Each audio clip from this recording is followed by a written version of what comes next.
A majority of Americans are bracing for the possibility of a politically fired civil war, and more than half are already stockpiling food and other essential items to survive and fight back. In the survey, 61% said the United States is nearing a second civil war, including a shocking 41% who strongly agree. 52% are so convinced that it's just around the corner at or after Election Day that they are putting away food and other essentials. This is a historic expansion of the prepper movement that has been going on for years. The author of the poll said this single most frightening poll result I've ever been associated with.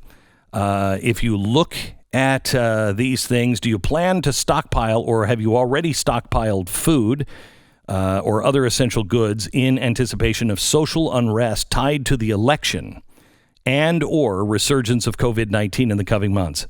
52% said yes, 48% said no.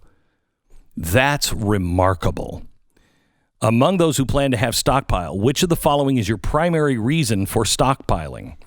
58% said a resurgence of COVID-19.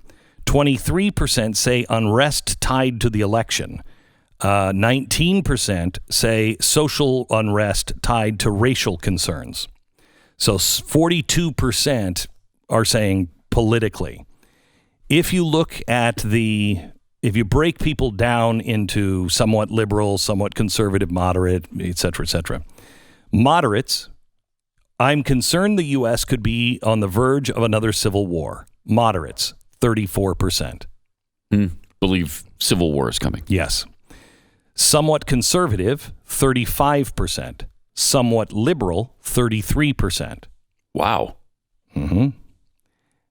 Very liberal, 52%. Very conservative, 52%. I think I hope the moderates are right. Unfortunately, the moderates are not the ones that are dictating policies. It's all coming from the extreme. And so I think moderates are probably hanging out with somewhat conservative, somewhat liberal, and they're just this is why when you're not on social media and you're not watching the news, you're fine. You're fine.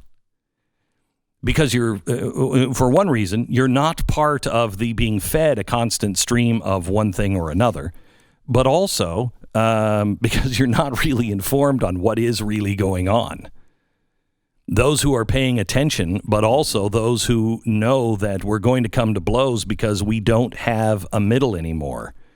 As I wrote in one of my last books, what is our unum? E pluribus unum. From many, one. There is no one anymore. We don't agree on capitalism.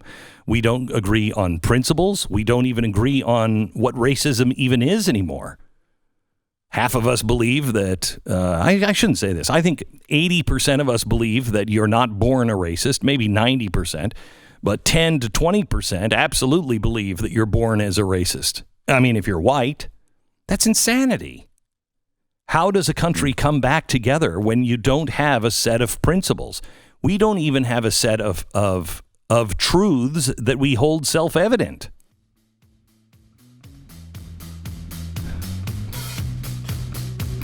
I would be part of those people who are preparing for disruptions. If you'd like to know how to prepare, you can go to my front page, glennbeck.com, and I have a whole list that I wrote this summer that'll get you started. How to prepare for the Marxist uprising or any kind of panic or disruption that we may be facing. glennbeck.com. Go there now.